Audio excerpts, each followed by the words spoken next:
Hola a todos, ¿cómo están? Gracias por acompañarme.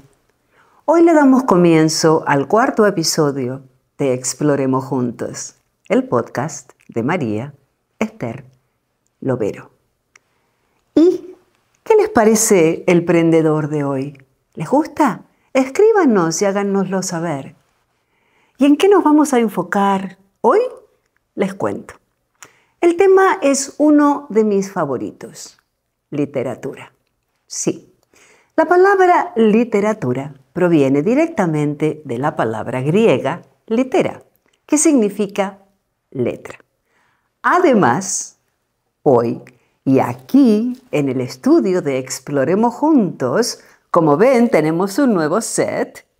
Nos visita alguien a quien vamos a preguntarle todo lo necesario para así poder interiorizarnos y aprender algo más sobre un tema tan importante como es la literatura. Él es un gran conocedor del tema. ¿Están listos? ¿Sí? Adelante entonces, que ya comienza.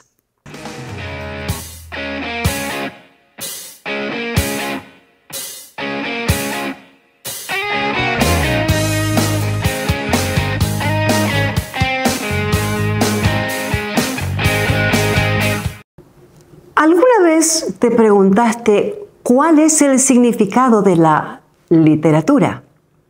Literatura proviene del latín. Está considerada el arte de la expresión verbal y la Real Academia Española define la literatura como el arte de la comunicación. Hay otras definiciones, sí, como por ejemplo el conjunto de obras literarias de un movimiento o una época o un lugar. Podemos nombrar la medieval o la eslava. También podemos hacer mención de la literatura al conjunto de un texto o una disciplina. Soy María Esther Lovero y hoy los invito a que exploremos juntos y le demos lectura y descubramos un poco más respecto de este fascinante tema literario. Bienvenidos. Y ser feliz con lo que tienes. Y ser feliz con lo que encuentras. Y ser feliz en tu camino. Haz tu parte, porque así el mundo gira y gira. Haz tu parte y sé feliz. Miguel de Cervantes Saavedra fue aquel escritor español quien en su novela le dio vida al famoso Don Quijote de la Mancha, publicado en dos partes, en 1605 y en 1615, y quien para muchos es considerado el padre de la literatura moderna. ¿Leíste su obra alguna vez? Bueno, indiscutiblemente enriquecedora, junto a la creación de personajes como el Sancho Panza o Dulcinea del Toboso, una obra que frecuentemente se muestra humorística y satírica. Explora temas relacionados con el idealismo, la realidad y la naturaleza de la experiencia humana. Los escritos de Cervantes han influenciado notablemente e impactado las vidas de muchos escritores, incluyendo también a artistas. Como dije anteriormente, está considerado una de las figuras más importantes de la literatura española y uno de los escritores más influyentes en la historia del mundo. Bueno, hay muchos tipos de literatura que se clasifican en géneros literarios y cada género tiene sus propias características y subgéneros. Los principales son narrativa, que es el género principal que incluye obras que cuentan una historia como novelas, cuentos, fábulas, entre otros. También está la lírica, el género que busca transmitir emociones, y sus orígenes antiguos estaban vinculados al canto y a la música. También tenemos la dramática, que es el género que incluye obras como tragedias, comedias, melodramas, entre otros tantos. Está el poético, también conocido como el género lírico, uno de los más antiguos géneros literarios cuya expresión habitual es el poema en sus múltiples y muy diferentes presentaciones. Y, por supuesto, no podemos olvidarnos, no podemos dejar de lado al didáctico, que es el que pertenece o se relaciona con la enseñanza. Existen otros tipos de literatura, como poesía, prosa de ficción y de no ficción, cuentos populares, ensayos, crónicas, literatura infantil y oral. Es sumamente importante comprender los géneros literarios y sus diferencias para así poder apreciar plenamente las obras literarias. Cada género es una puerta a un universo diferente de imaginación y creatividad. Es también muy importante aprender y a apreciar la diversidad en la escritura y en la lectura. La escritura nos permite expresarnos. La lectura nos da la oportunidad de acceder y apreciar las diferentes perspectivas, historias y culturas existentes. También nos facilita la transmisión de conocimientos, tradiciones y valores, y además nos ayuda a promover la creatividad y la reflexión. Podría aseverar que la lectura es uno de los mejores caminos para enriquecer la cultura de un pueblo o de una nación. Es obvio que es imposible nombrarlos a todos.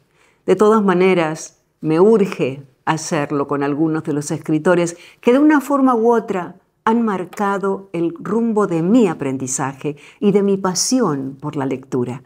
Por eso, quiero compartir con ustedes algunos de ellos.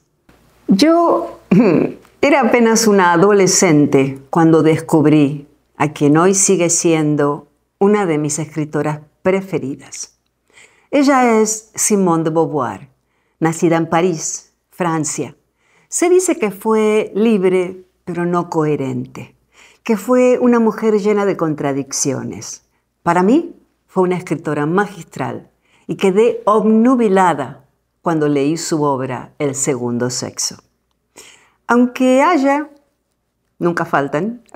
quienes la consideren una feminista que no sirvió a la mujer, su obra y lo que ella supo crear para su vida es apasionante. Pablo Neruda, quien en 1971 ganó el Premio Nobel de Literatura.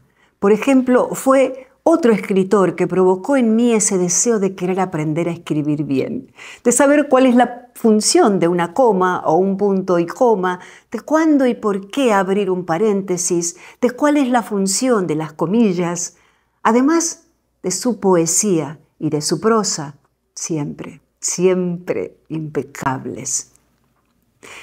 ¿Cómo no recordar sus 20 poemas de amor y una canción desesperada?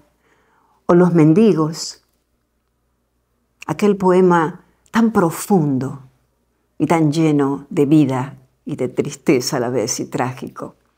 ¿Alguna vez te interiorizaste en recordar cuál es la función de cada uno de los signos de puntuación? ¿Sí? Interesante.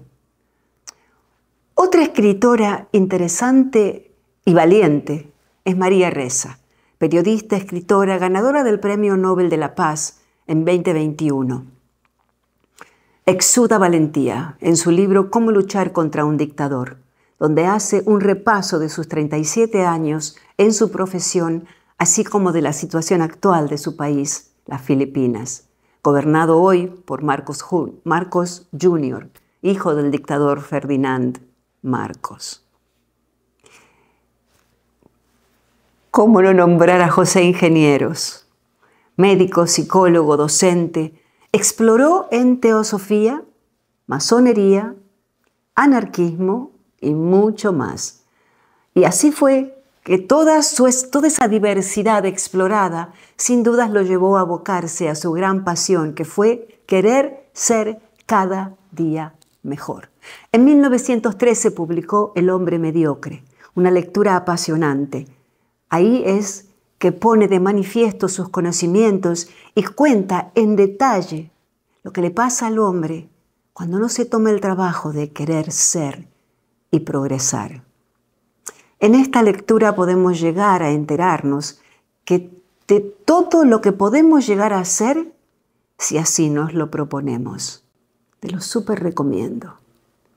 Claro que no puedo dejar de nombrar a nuestra querida Polly Bird, una escritora, una poeta argentina, quien a pedido de su hija Verónica me dedicó una mención en su famoso libro Cuentos para Verónica. Por supuesto, a quien le estoy eternamente agradecida. Lo mismo me pasó a mí con Ana Frank, aquella niña de apenas 15 años, quien dio a conocer al mundo en sus escritos el diario de Ana Frank, el horror del drama judío en Europa, y quien, aún sabiendo que su vida corría peligro, no se entregó a vivir el papel de víctima.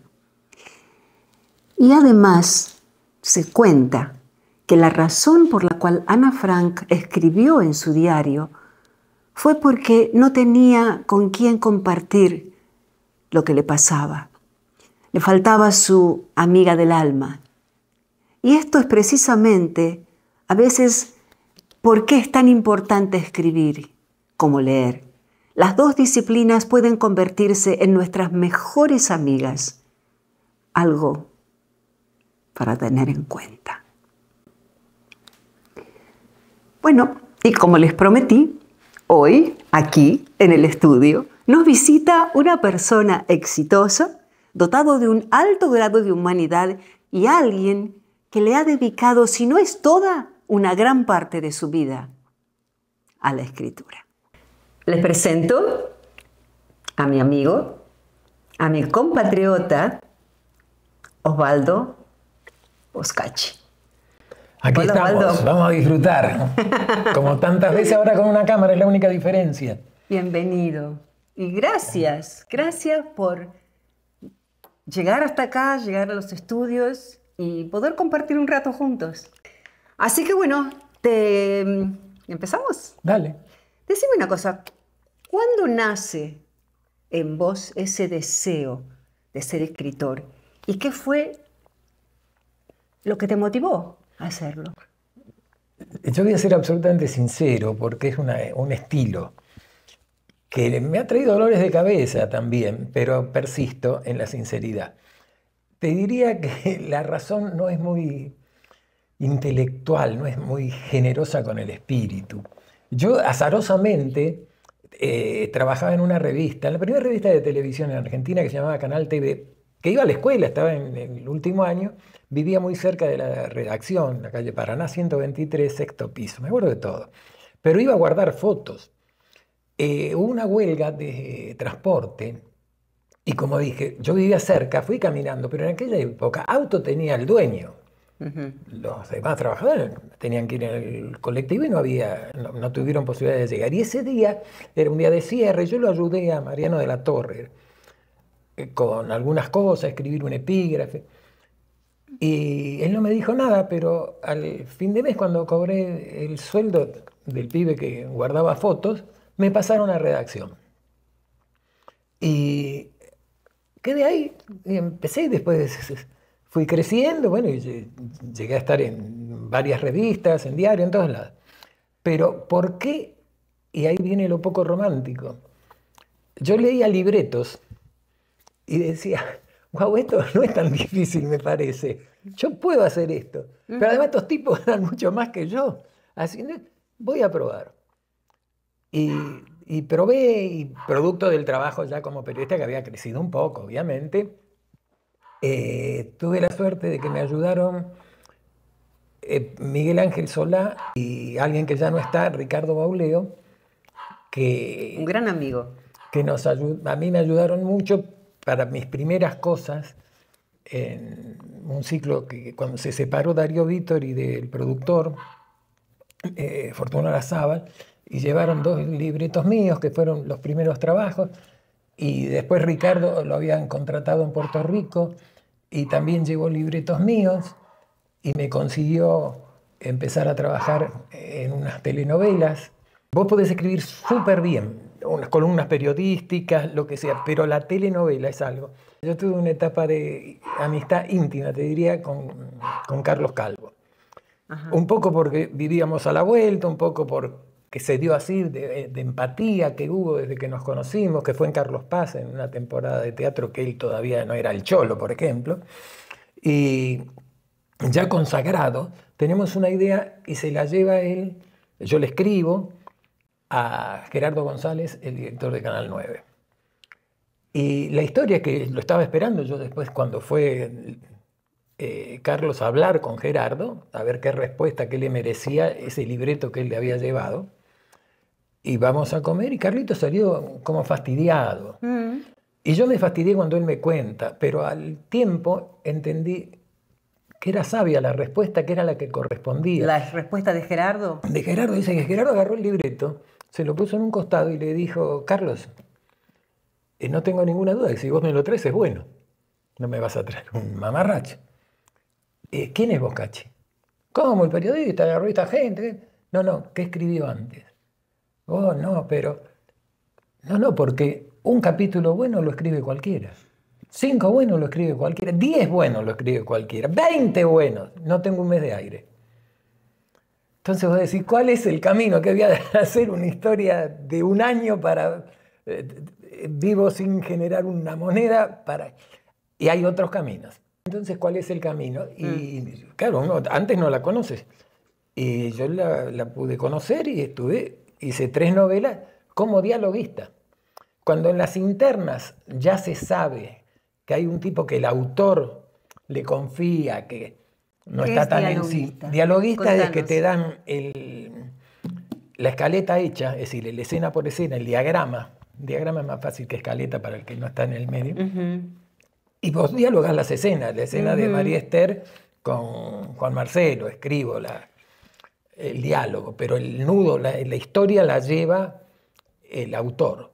Entonces el dialoguista hace los diálogos. El trabajo es duro, tenés que darle mucho. Pero llega un momento en que en la interna ya el director sabe que ni lo llaman al autor.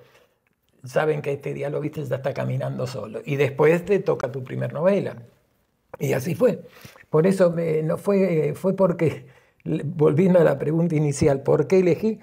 Porque decía, este tipo hace esto y le pagan más que a mí me parece que esto no es muy difícil de hacer. Ok, es una buena postura y de hecho que te dio resultados. Pero es que después es una pasión que yo en el año 98 fui a Venezuela, ya viviendo acá en Miami, Ajá. A hacer el Mundial de Fútbol de Francia. Y cuando terminamos, en realidad yo fui a escribir 3 programas para calentar la pantalla para RCTV, porque el fútbol en Venezuela, en Caracas, en esa época, no era una cosa que movilizara a la gente. Entonces había que ir creando programas 6 meses antes. Y como en la pobreza el que come es rico, yo de fútbol parecía, qué sé yo, Maradona, Messi, cuando me escuchaban hablar.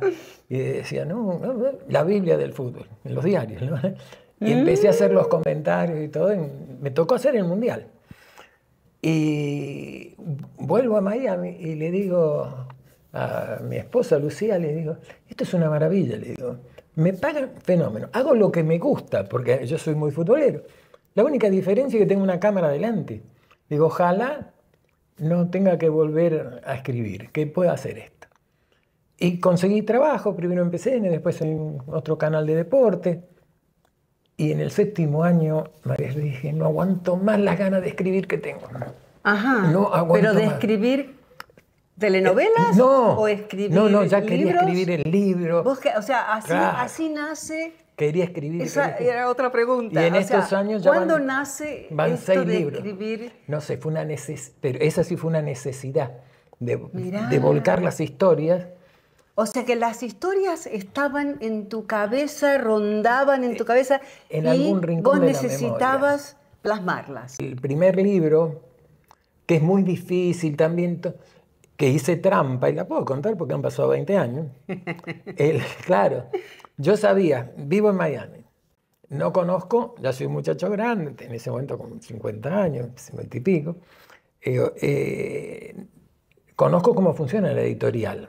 ¿Cómo funciona? Tienen un plan las editoriales grandes.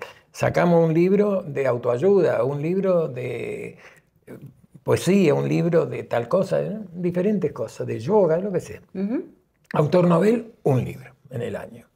¿Cuántos postulantes hay para ese libro? Muchos. Las editoriales grandes tienen lectores, muchachos que leen y hacen un informe. Que yo creo, lo invento a lo mejor, pero no debo estar tan lejos en mi imaginación de la realidad, que se reúnen en Corrientes y Montevideo, en La Paz, y tienen algún amigo que hace este trabajo, que va a presentar también. Y digo, ¿y a mí quién me va a apoyar? No los conozco, estoy a tantísimos kilómetros. Y ahí hice la trampa. Mi hermano, que ya se fue el año pasado, era contador. Un colega y amigo de él era el contador de unas librerías del mismo dueño de la calle Corrientes. Entonces yo con el original, en un viaje a Argentina, le dije, Ticho, ¿me haces un favor? Le digo, ¿vos seguís siendo el contador de esta? Sí, me dice, ¿le puedes dar esto a la gente de la librería esta? Porque se lo dio, el tipo le dijo, no, tráeme 3 copias para cada uno de mis managers y veme en 15 días. Él fue a los 30 días, porque iba todos los meses, no iba a ir. Y cuando va y le dice, che, el libro del amigo mío, que en realidad es un hermano del amigo mío, ¿qué pasó? Y dice, no, ya se lo mandé a corregidor.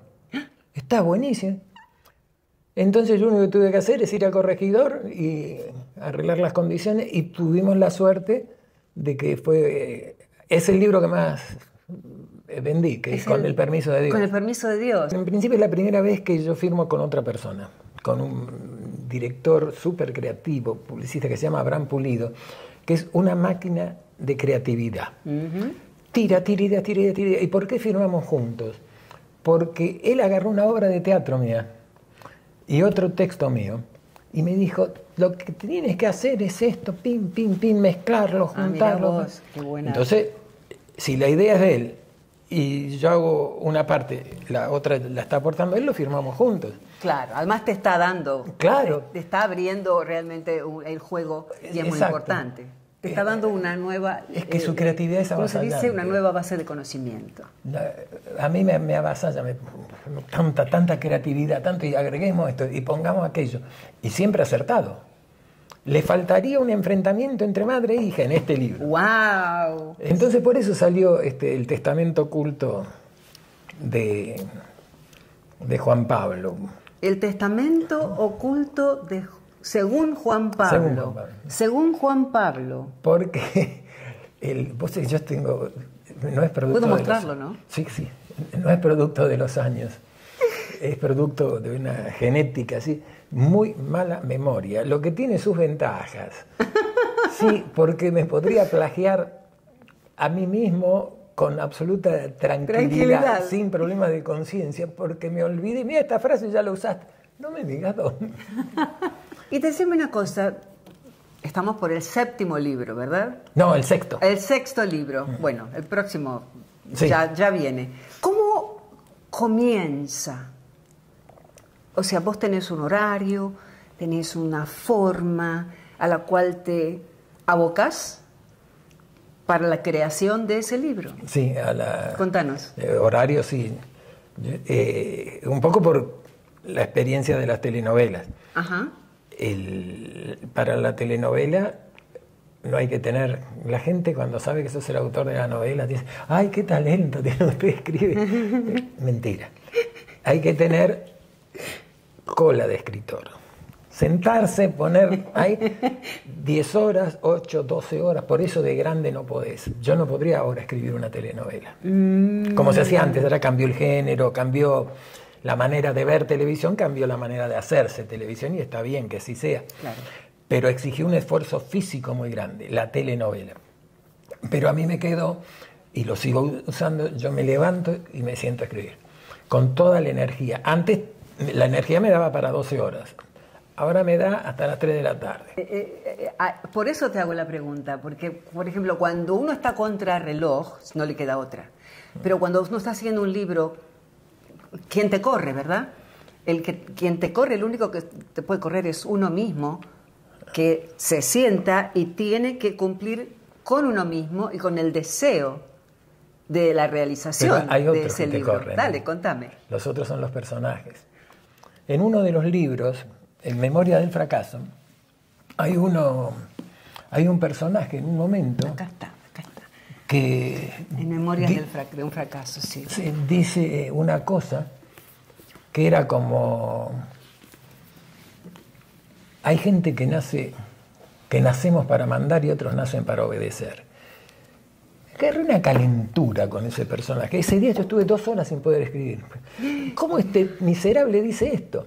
A mí se me escapó. Ya sé, sí, lo escribiste vos, sí, lo escribí yo, pero no. Me lo dijo él. Y creo que nos pasa a todos los que hacemos este laburo, de cuando lees, cuando relees, te llama la atención algunas cosas que vos decís, ¿esto cómo salió acá? Y lo pone el personaje, te lleva y te dice cosas que te van sorprendiendo. Lo que es bueno porque al lector también lo va a sorprender. ¿Alguna vez se te cruzó por la mente pensar, mientras estás escribiendo un libro, uno de tus libros, que alguien X pudiera estar leyendo y de pronto algo que lee, que vos escribiste, no le cae bien, le molesta tu escrito y pueda crear una discordia que se vuelve comprometida para tus publicaciones? Y sí, porque, y claro, todo esto, la opinión sobre lo escrito es muy subjetivo. A todos nos gustan los cheques de ego, que nos digan, ¡ay, qué lindo, qué bueno, qué esto! Pero si alguien es muy sincero y no le gustó y te dice, lo tenés que aceptar. El cómplice número 1 del que escribe es el que lee. Okay. A mí me fue bien con obras de teatro en mi paso por Puerto Rico y había un periodista que siempre me criticaba, siempre, haga lo que haga en televisión. Wow. Y un día me enojé con el tipo porque viene un productor a mi casa, no había de celular, y me da un texto para que, un cuento, lo dramatice y le haga una obra de teatro. Un productor que había trabajado con un texto mío en una obra de teatro y le había ido bien. Y cuando veo de quién es el cuento, digo, no, este tipo, digo, ¿vos sabés quién es este? Digo, a mí me mata. Hago comedia, me critica. Novela, vive hasta en una cosa que escribí con seudónimo, pero cuando ganamos un concurso en el teatro yo dije, no, ahora poné mi nombre, de verdad, bien egocéntrico, porque si ponía mi nombre en un concurso en Puerto Rico, sueno muy extranjero, Boscachi. Entonces firmé Luis Rivera, que es como Pérez los Rivera en Puerto Rico. Claro. Y yo no sé si fue la única que se presentó, ganamos. Y el productor me dice, ¿seguimos con el seudónimo? Y digo, no, ahora lo más grande que pueda el nombre. Listo. Y el tipo hace una crítica a los que hacían el concurso, que pone, ¿qué fue lo que hizo la comisión de cultura? Financiarle una obra al argentino. Y dije, estos tipos ni sabían quién la había escrito. Siempre me criticó. Bueno, y a este productor, para terminar el cuento, leo que la firma el cuento y le digo, mira, no va a querer este tipo que sea yo el que le hace, dramatice su cuento. Me pide el teléfono, fijo, lo llama delante mío y le dice, estoy en la casa de Bocacci, así, le traje tu cuento, porque ellos eran amigos. Y me dice que sí, que él me lo puede dramatizar, ¿vos estás de acuerdo? Y el tipo le dijo que sí. Cuando le dijo que sí, yo le dije, no lo hago. Yo hice una comedia... Qué lindo que es decir que no a veces. Bueno, hay que aprender a decir que no. Decime una cosa, el año pasado vos estuviste en Argentina en la Voy entrega siempre. de los... ¡Ay, no te lo traje! Lo iba a traer porque Pero me yo me dieron una acordé. réplica. Me dieron una réplica de Martín Fierro, sí. Exactamente. ¿Y cómo fue eso? Emocionante. Fue emocionante, por eso te lo pregunto. Sé que Lindo. fue muy emotivo para vos. Fue muy lindo, por eso un grupo de trabajo de una gente que ahora está por estrenar un largometraje en el que yo participé en el guión y vamos a tener una reunión por la pantalla desde la casa de otro autor, un muchacho joven. Se establecen las reglas de juego, gente muy cumplidora, me pagaban perfecto el adelanto, todo bien. Y recibo la primera entrega, después que yo hice la escaleta, y lo que me manda está mal, pero mal. ¿Viste? Cuando vos planteas una historia con techo bajito, no tenés desarrollo, tenés que ir paso a paso, porque si no la película dura 15 minutos. Bueno, se lo digo, me mando una segunda entrega sin corregir la primera. Y yo sé que soy muy suave, muy armónico, pero trabajando todos tenemos un cambiecito. Y yo renuncio, porque me peleo con este tipo y le digo que no quería saber más nada. En esa época después con mi mujer nos tomamos unos días, un tiempito, nos fuimos a pasear, estamos bien. Yo estando en Italia tuve los primeros síntomas de la enfermedad que tuve, que fue una época que estuve con un cáncer de colon, de lo que puedo contar que es parte del pasado, que ya fue un año muy malo por la quimio y todo. En el medio de eso, me llama esta gente y me dice, mira, queremos que nos hagas el guión vos, arreglemos de nuevo, porque la otra persona, nunca pregunté qué pasó, no la queremos más con nosotros, queremos que hagas vos. Y yo le dije que agradecía, pero que no podía. Porque de verdad, cuando estás con quimioterapia, estás siempre cansado, de muy mal humor, necesito estar bien fuerte. Que no sea una escapatoria, que sea un placer. Y le dije, mira, no puedo. Y me dice, ¿cuánto tiempo te falta de quimio? Y me faltaban 5 meses más. Y me dicen, te esperamos. Y esas 2 palabras fueron claves para nuestra amistad de hoy. Pero claro que sí. Y ella saca un programa que se llama Alumnito Argentina Te Escuchamos, que es con el que se ganó el Martín Fierro en su 4ª temporada por Canal 9 se ve, que es un concurso literario. Chicos entre 10 y 16 años, ayudados por sus abuelos, sus padres, maestros, el país dividido en 6 regiones, mandan cuentos, algunos autores escribimos, guionizamos esos cuentos, y salen al aire en el 9. Y se ganó, porque es muy bueno el proyecto. Qué lindo proyecto, linda idea. Porque el grupo, ella y el marido es José Luis París, es un tipo, un investigador, más que psicólogo y psiquiatra, es un investigador con muchos libros publicados, traducidos al inglés. Y es gente esencialmente humana, buena gente, que merece que le vaya tan bien en la vida como les va. Y bueno, nació la amistad y en el jurado, porque de los cuentos que mandan los chicos, se hace, ahí sí te voy a mostrar un rasgo de modestia absolutamente sincera. Yo soy el presidente del jurado. Los adaptamos, bueno, y sí, de verdad, ir a Buenos Aires. Está el muchacho Pineda, Iván de Pineda hace la presentación, que él es muy buen profesional, muy bicho, digamos, ¿no? Porque nosotros no nos conocíamos. El tipo seguramente estudió algo aprendió. Porque me hizo una presentación y dije, ¡wow! Este flaco es extraordinario. Bueno, Osvaldo Bocacci, le damos la bienvenida y le damos todo lo mejor. Sí. El mejor deseo al testamento oculto según Juan Pablo. ¿Verdad? Un drama familiar.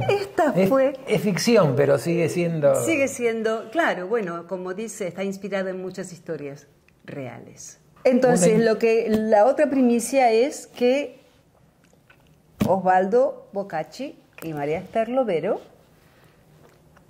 estamos escribiendo porque si yo la conocí a María Esther, jamás podía adivinar, y no es un regalo o un elogio por halagarle el oído a ella, si me llevé una sorpresa es su capacidad para escribir, para transmitir un mensaje claro, con sentimiento, y cuando se logra esto que logró María Esther, la mitad del camino está recorrido. Cuando María Esther habla con cualquiera, se le entiende, no es una mujer complicada, y ella escribe como habla.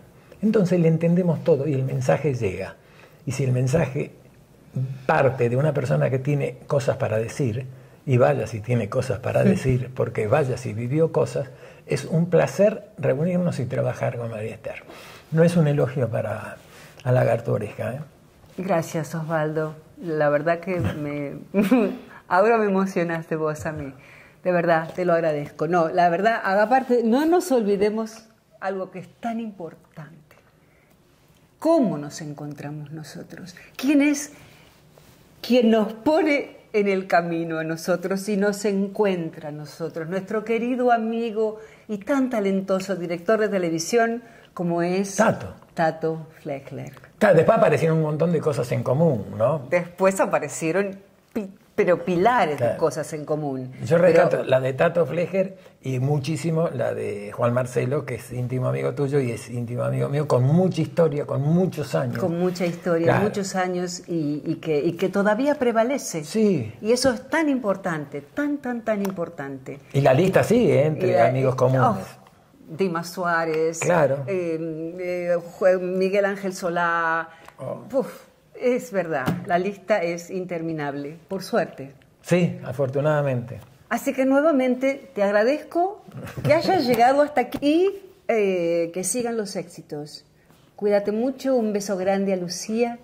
Te dejo con una frase que yo uso mucho, presuntuosa. El éxito es un estado inevitable. ¡Ay! Es verdad, así es. Bueno, hasta pronto. Disciplina, compromiso con uno mismo, no claudicar y recordar que la experiencia no es lo que hemos vivido, sino lo que hemos aprendido de lo que hemos vivido. No te quedes con lo que te dicen, ni con lo que yo te digo. Investigá, explorá y saca tus propias conclusiones. Y no te olvides de suscribirte a mi canal de YouTube. Gracias por acompañarnos en Exploremos Juntos, el podcast de María Esther Lovero. Nos vemos pronto.